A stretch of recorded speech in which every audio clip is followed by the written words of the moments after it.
All right, we're in the helicopter flying handbook. We're in chapter 9, page 19 of 20, approaches. An approach is the transition from traffic pattern altitude to either a hover or to the surface. The approach should terminate at the hover altitude with the rate of descent and ground speed reaching zero at the same time. Approaches are categorized according to the angle of descent as normal, steep, or shallow. In this chapter, concentration is on the normal approach. Steep and shallow approaches are discussed in the next chapter. Use the type of approach best suited to the existing conditions. These conditions may include obstacles, sizes and surface, the landing area, density, altitude, wind direction, and speed and weight. Regardless of the type of approach, it should always be made to a specific predetermined landing spot. Normal approach to a hover. A normal approach uses a descent profile between 7 degrees and 12 degrees, starting at approximately 300 to 500 feet AGL. Technique. On final approach, at the recommended approach airspeed and at approximately 300 feet AGL, the helicopter should be on the correct ground track or ground alignment for the intended landing site, but the axis of the helicopter does not have to be aligned until about 100 feet AGL to facilitate a controlled approach. Just prior to reaching the desired approach angle, begin the approach by lowering the collective sufficiently to get the helicopter decelerating and descending down the approach angle. With the decrease in the collective, the nose tends to pitch down, requiring the aft cyclic to maintain the recommended approach airspeed attitude. Adjust anti-torque pedals as necessary to maintain trim. Pilots should visualize the angle from the landing point to the middle of the skids or landing gear underneath them in the cockpit and maneuver the helicopter down at the imaginary slope until the helicopter is at a hover centered over the landing point or touching down centered on the landing point.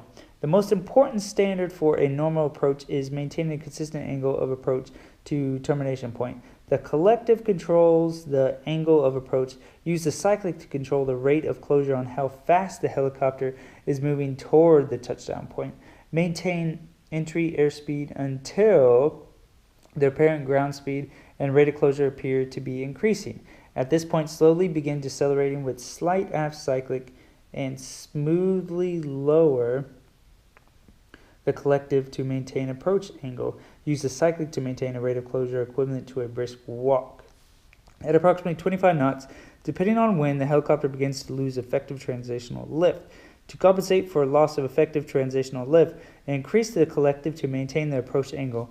While maintaining the proper RPM, the increase of collective pitch tends to make the nose rise, requiring forward cyclic to maintain the proper rate of closure.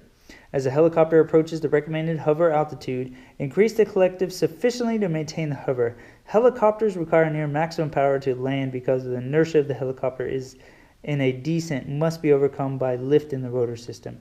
At the same time, apply an aft cyclic to stop any forward movement while controlling the heading with anti-torque pedals. All right, so here is a picture.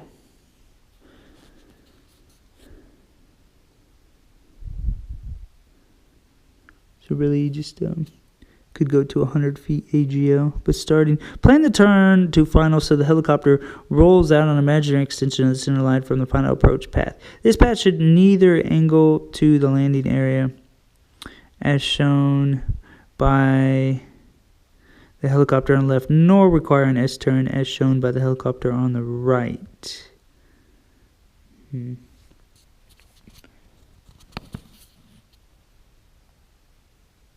All right, common errors. Common errors. Failure to maintain proper RPM during the entire approach. Improper use of collective in controlling the angle of descent. Failing to make anti-torque pedal corrections to compensate for collective changes during the approach. Maintaining a constant airspeed on final approach instead of apparent brisk walk. Failing to simultaneously arrive at hovering altitude and altitude with zero ground speed.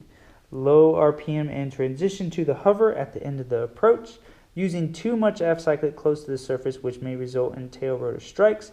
Failure to crab above 100 feet AGL and slip below 100 feet AGL. All right.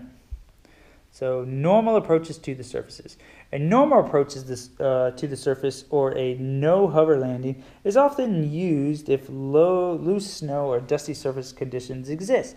These situations could cause severe restricted visibility, or the engine could possibly ingest debris when the helicopter comes to a hover. The approach is the same as the normal approach to a hover. However, instead of terminating at a hover, continue the approach to touchdown. Touchdown should occur with the skids level. 0 ground speed and a rate of descent approaching 0. Technique. As a helicopter nears the surface, increase the collective as necessary to cushion landing on the surface. Terminate in a skids level attitude when no forward movement. Common errors. Terminating to and hover and then making a vertical landing. Touching down with forward movement. Approaching too slow, requiring the use of excessive power during the termination. Approaching too fast, causing a hard landing. Not maintaining skid aligned with the direction of travel at touchdown. Any movement or misalignment of skids or gear can induce dynamic rollover. Crosswind during approaches. This is page 20 of 20. During a crosswind approach, crab into the wind at approximately 50 feet of altitude. Use a slip to align the fuselage with the ground track. The rotor is tilted into the wind with cyclic pressure so that the sideward movement of the helicopter and wind drift counteracts each other. Maintain the heading and ground track with the anti-torque pedals. Under crosswind approaches, ground track is always controlled by the cyclic movement. The heading of the helicopter in hovering maneuvers is always controlled by the pedals.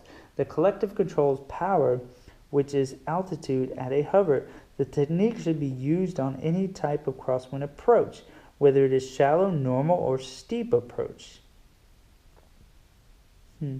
A go-around.